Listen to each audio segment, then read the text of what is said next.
my aide, sir, is the one I tasked to actually request the PNP ambulance to come inside. It's not their ambulance outside, sir. There's no ambulance na hinarang na gaya na sinasabi nila. Alam nga naman, sir, na ang kanilang ambulansya nasa labas. Sige, bigay mo, Said.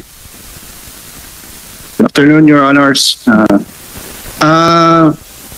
Nung nagsabi po sila na may... Sandali, nakapag-oath ka ba? Yes. Kanina? Yes. Sige. Nung dumating po yung ambulansya, nagsabi po yung ambulansya kung pwede silang pumasok. So immediately po, sabi po namin, sige po, pasok po kayo. Pero sabi po nung driver ng ambulance, kakausapin mo na daw nila yung mayroong sinasabing attorney doon. Sandali, hindi ka ba daw nakapag-oath? Nag-oath ka naman kanina? At sir. Sir. Okay, please, administer the oath. Yes, sir. Kindly raise your hand, please, sir. Do you swear to tell the truth and nothing but the truth in this public hearing and investigation? Yes, sir. Thank you, sir. Sir. Continue. Sir.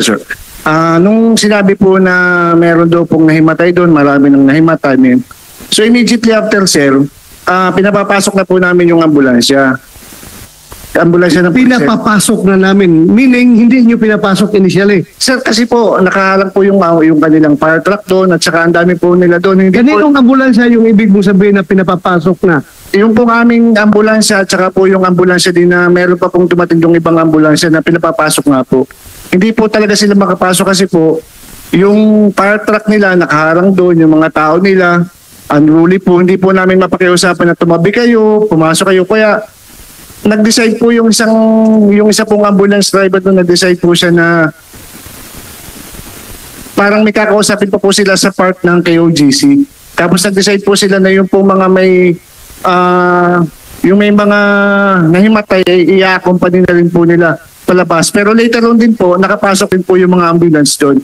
Namimili po kasi sila ng ambulansya, sir. Ayaw nilang sumakay, ayaw nilang gamitin yung ambulansya ng PNP. Ang gusto po nila yung outside na ambulance, sir, yung hindi po sa PNP. Of course, give them the benefit of the Yes, doubt. Pasyente nila yun eh. Yes, sir. Yes, sir. Whether or not, anong gusto ng ambulansya, basta meron silang gusto papasukin, dapat pinapasok nyo agad. If I may, Your Honor. Yeah, go ahead. Actually, Your Honor, meron kami ambulansya, ayaw nila ipalabas. So, napilitan kami, one of our members called the City Government of Davao. It was actually the City Government of Davao who provided the ambulance. Ito po, yun pong nakapasok at nakakuha po ng pasyente. Mayroon kaming footage po. Meron kaming footage sa nangyari po. Na, After how long? ay nako, mga 11 o'clock na ata or 12 Ilang oras niya? Ilang oras? Lunchtime na po. Ha? Lunchtime. It was a total... Patay na yung biktima? Patay na yung biktima po. Your Honor.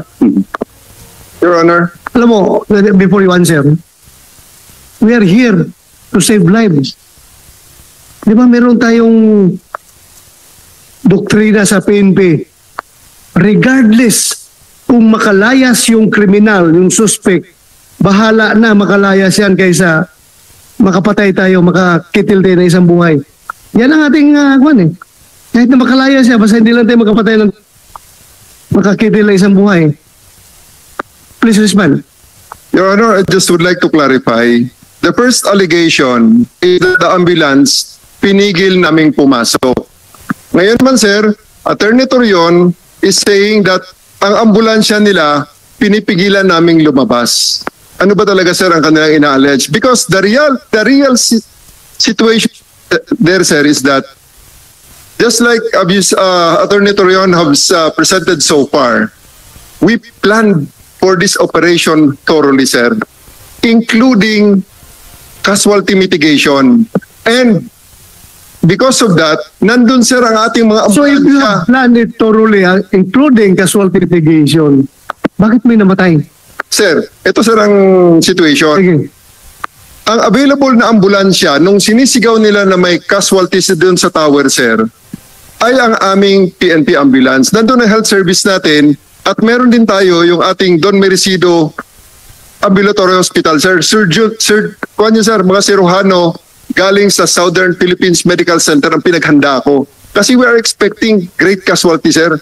Surgeons ang aking binaprepare para siguradong expert ang nandyan, sir. And we have the ambulatory clinic prepared for almost anything at that level. Ngayon, sir. Kaya nga pina-explain kita, bakit may namatay? Ano nangyari yun? Pinapapasok namin ang aming ambulansya, sir. These people, as my aide had stated a while ago, prevented that ambulance at napakatagal bago papasukin, sir. Sinong hindi nagpapasok? Your Honor, excuse me, Your Honor. Sir, The video po will not lie. The video will not lie at Torre. Hinarang po nila, Your Honor, yung ambulansya namin. Hinarang po Please. nila. Order. Hindi tayo magkaintindihan dito. Let us not take sides muna, ha? Let's hear properly. Huwag muna tayo mag-take sides. Sige. Sir, napakarami ng panahon na iba-ibang mga ambulansya na ang gumalaw. At ang bottom line dyan, sir, ang nagdala niyan at nagbigay ng first aid pa niyan, sir, ay pulis natin using the PNP ambulance. Kung anong oras nila kinuha yan, sir, lahat, sir, second day, third day, fourth day, may mga ambulance, sir, because one of the information that we received is that Mr. Kibuloy is already wearing nurse's garbs and will use an ambulance to get out of the compound. Isa lang naman, sir, ang bottom line dito. Ayaw lang namin makalabas si Kibuloy dahil nasa kanya ang lahat ng assets niyan. Hindi naman sigurado yun, sir, na first day yan eh. Oo nga. Ayaw natin makalabas si Pastor Kibuloy, pero Bottom at the line, sir, expense sa buhay ng isang tao, hindi. sir, on the first day, sir, it is on record that yung namatay na yun, sir, pulis natin ang nagdala sa ospital using PNP ambulance. Yan po, sir, ang hindi pwedeng i-deny dyan, sir. Your Honor. Unless meron silang ebidensya. Yeah, go ahead. Sandali. Hindi po ma-deny ni Mr. Torre yung video. Hinarangan talaga nila yung ambulance na nagmatigas po sila, Your Honor. Sawang-sawa na kasi kami sa kasinungalingan. Yung sinabi po niya, Your Honor, na si Pastor magdamit ng nurse, marami po sila. Pwede po nilang i-check yung van. Lahat po na sasakyan pwede i-check. May checkpoint pa po sa labas eh. I-check nila lahat po eh. Hindi nyo naisip yun. 3,000, 4,000, 5,000 ba kayo na mapulis doon? Kahit i-check nila po yung laman ng van at padaanin nila, Your Honor, for humanitarian reason. Wala ba sila mga puso? Namatayan po kami, Your Honor. Namatayan po kami. Tapos ang galing-galing po magpalusot po ng ating magiting na general. Ayun po, hindi po maglayang video. Hinarangan nyo po ng CDM personnel nyo. Grabe po, halos agasaan na lang yung mga personnel po ninyo, Torre. Sandali. Yung hinarang na ambulansya, nakalusot ba yun eventually? Yan. Nakalusot from that barricade? Ha? As we speak, yung tinan mo yung video, yan, hinarangan. Ituloy natin. Tuloy, play. Lumusot ba yan from that barricade? Pero nakalusot. Sinong nag-drive? So nakalusot siya. Pero hindi yan nagamit doon sa pag-rescue. Yung pagharang na ambulansya na yan, saan ngayon ang victim? Nandun pa sa loob? Nasa loob pa? Yung nag-collapse na victim. Ha? Kasi sabi nila, police daw ang nag-rescue. Ang nagdala sa hospital, police. Using your own ambulance. Yes, sir. Kayo nagdala. Yes, sir. Yes.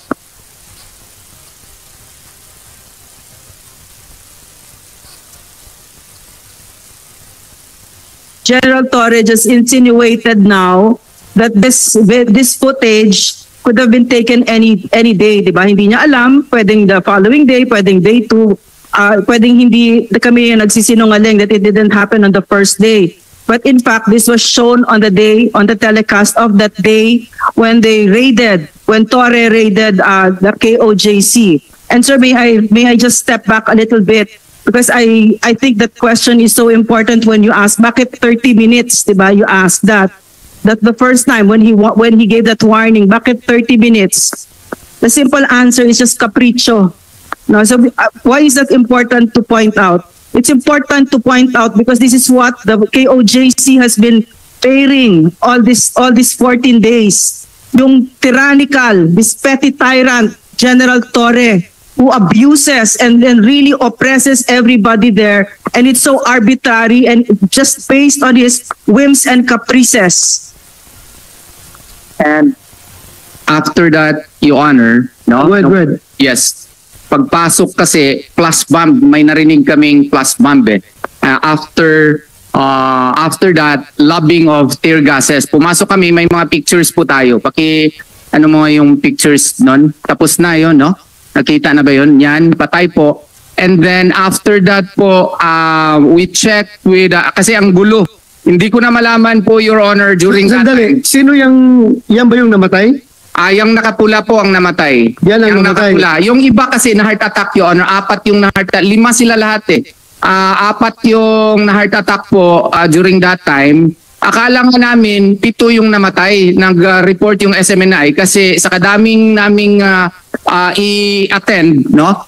Na misreport 6 ata or na-revive yung iba, no? And then during that time, naguguluhan ako kung sino ang susundan ko sa mga pulis pag-search. Kasi ang dami nilang, may nag-search sa hangar, may nag-search doon sa Bible School, may nag-search doon sa, what you call this, JMC, may nag-search sa Cathedral. There are more or less sa Kingdom, ang laki. So, by mga 9 o'clock po, na-search na ata nila, 9:41, lahat ng mga pulis nila, grabe yan po ang report ng CDRRMO. At on that day, 54 po lahat ng mga pasyente ang na-attend ng CDRRMO, no? 51 were transported to SPMC at saka 3 yung na-treat nila on-site, all of whom are members of KOJC. Next slide, please. Attorney, Yes. balikan mo nga yung slide noon na, yung nandun yung namatay yung nakapulang t-shirt. Yes po. Oo. Yan. Yan, yung nakapula He t-shirt is po. being attended by, who are these people? Mga members po. Members ninyo. Walang pulis po nag-attend sa kanya despite our pleas, no? Paano nyo nakarga sa ambulansya nyo na ang nagasikaso pala nito mga tao nila? Your Honor, they used the cathedral as the casualty collection point. Okay? Many times I attempted to enter that place. Many times I was barred by these people. And only in the brink of dying, nung mamatay-matay na ang kanilang kasama, actually sir, huminga pa yan na isinakay sir sa ambulance. Nung alam na nilang hindi na nila kaya sir, ibinigay na sa pulis sir. Kaya dinala namin sa ospital. At kami ang nagdala sa ospital niyan sir. So, alam ninyo na may mga casualty doon sa loob ng Yes cathedral? sir. Yes sir. O, hindi kayo tumulong na dalhin sa ospital ito. Sir, ako personal na pupunta ron sir. Hindi nila ipapakita, mamaya sir, ipapakita ko ang klase ng mura at pag-alipusta na kanilang ginawa at ang pakiusap nila, this is the most sacred place, this is our cathedral, huwag kayong pumasok dito at andyan ang mga may sakit. Okay po, no problem po. Kaya hindi namin talaga sir napasok yan only after the 3rd, 4th day na sir. Ano yung nakita ko doon kanina na ginawa ninyong communication room yung cathedral? We will Doon yung mga radyo. we will answer that sir sa aming briefing sir. May briefing din ako na present sir. Just answer directly today. Kasi sabi mo na hindi nyo kontrolado. Pero nung nag-inspection ko ngayon doon, control din nyo. Nandun yung mga radyo ninyo. That was the place sir. That was the place where we detected the life and breathing 6 feet underground in the bedroom of Apollo Quiboloy sir. Pati ang aso nun sir. Muna about control Yes, of the cathedral. Kasi sabi mo, nung nangyari yun, may namatay, hindi nyo kontrolado, hindi kayo pinapasok ng Yes, mga sir. Yes sir. KOJC members. Yes sir. Pero ngayon, apparently, you have full control of that establishment. Pinuntahan ko, nandun yung mga radyo After niyo. the 3rd or 4th day na sir. After na. 3rd, 4th day na sir. Sir, Thank you. if I may, sir, with due respect to the good general, during that time, sir, para siyang si Hitler eh. Para siyang si Hitler. Medyo maalanganin ka maglapit sa kanya kasi tapang-tapak na, shock and awe, no? Shock and awe yung kanyang ginamit po noon. Imposible yun na kung gusto niyang pumasok sa cathedral. Sino ba? How can unarmed members of the KOJC resist the general who actually, he just said it, expected casualties. He said that. He expected casualties in the mere service of a warrant, no?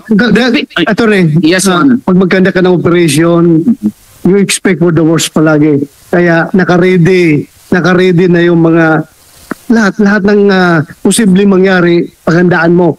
Kaya, expect ka rin ng casualty talaga. But, yun lang ang tanong ko. Gusto ko maklaro, kaya nga pinutol ko yung presentation mo. Kasi interesado talaga ako to bakit namatay ito. As you said, per your allegation, na umabot pa ng 1 hour bago ito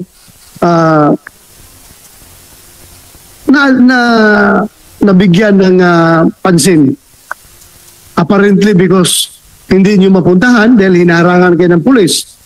Ngayon, ang pulis rin nagsabi na sila nagdala sa ospital, pero yun pala, after na nung na-determabo na ito, kailangan dalhin na ng ospital. Am I correct with that understanding?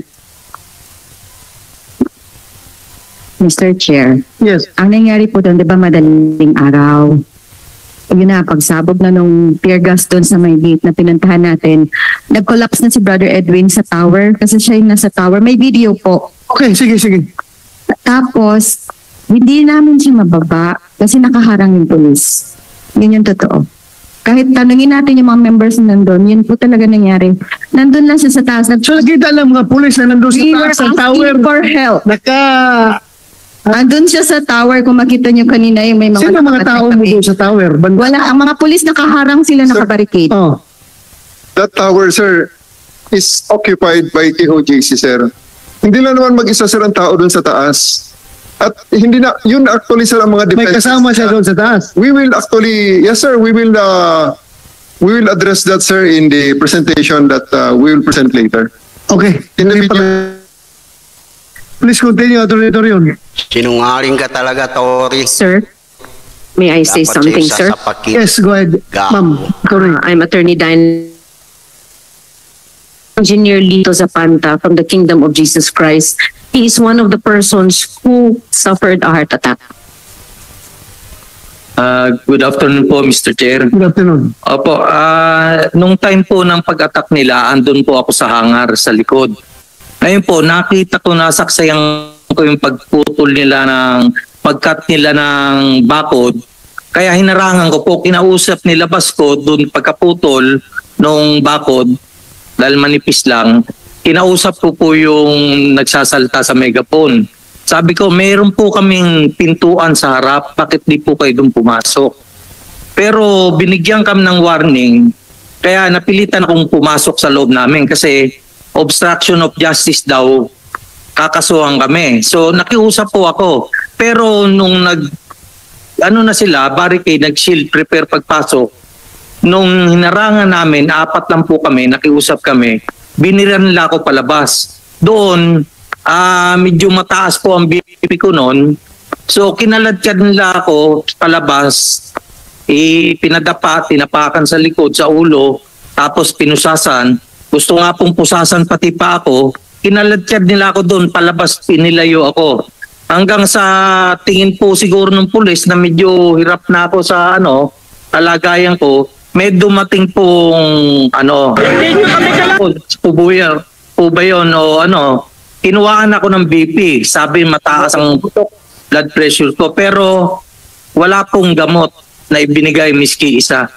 So, salamat po sa Diyos, dumating po yung asawa ko, may dalang gamot, kaya po na-relieve po ako. So, yun po ang nangyari. Thank you. You're raising your hand, Mr. Darwin. Yes, sir. Kami po yung naka-station doon sa kanilang barikada. Napakahaba po nung kanilang human barricade na yun. Ngayon po, mayroon na nga pong inatake. Siya po yata yung inatake doon sa kabilang side ng barikada. Yung meron pong isang umiiyak na asawa na gusto pong tumawid doon sa barikada dahil nga po inaatake na daw po yung kanyang asawa. Hindi po talaga nila pinatatawid. Nakikiusap ako, naka-livestream po ako noon. Nakikiusap ako na baka pwede patawirin natin, asawa, wala kayong mga puso.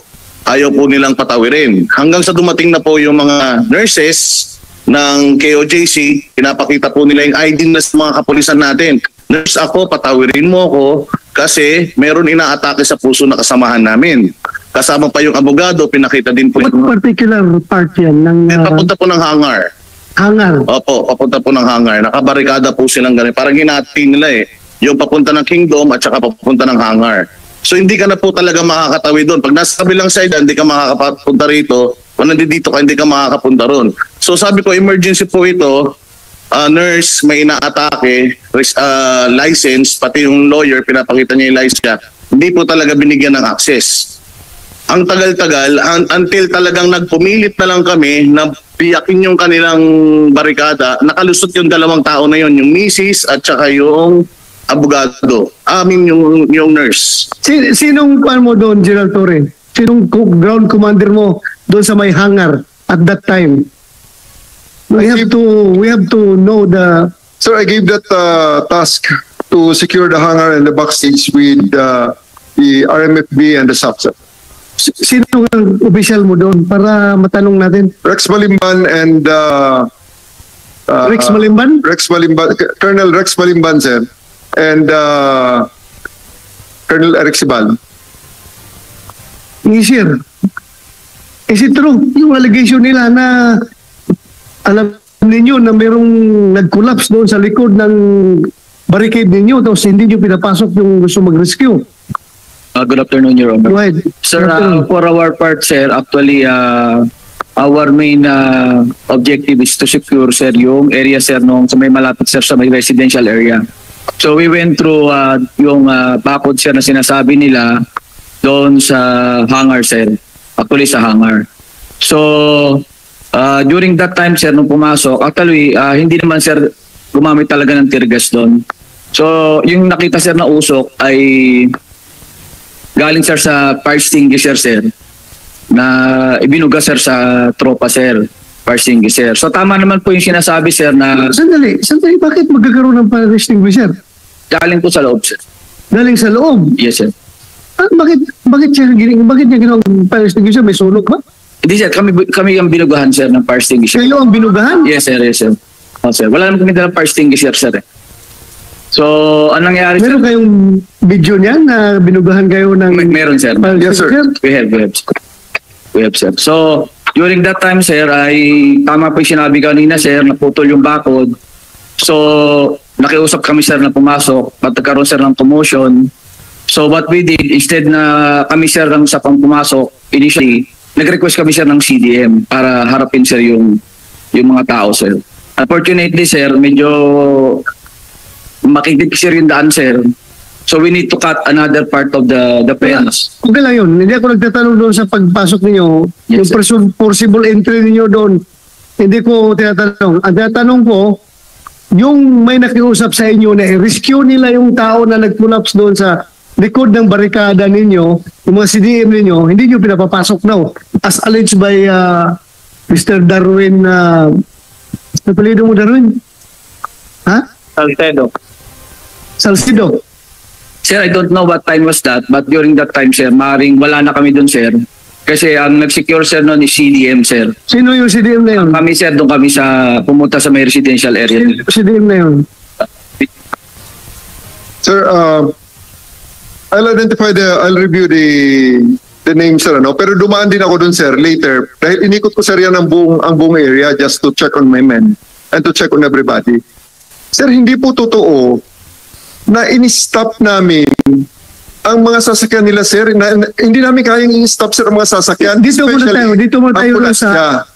muna tayo. Pinag-usapan natin yung sa hangar. Opo, na may nag-collapse daw sa likod. Opo, sir. Kukunin nila, nandun yung asawa, nandun yung mga doktor, nurses, ayaw papasukin. Sir, that is impossible.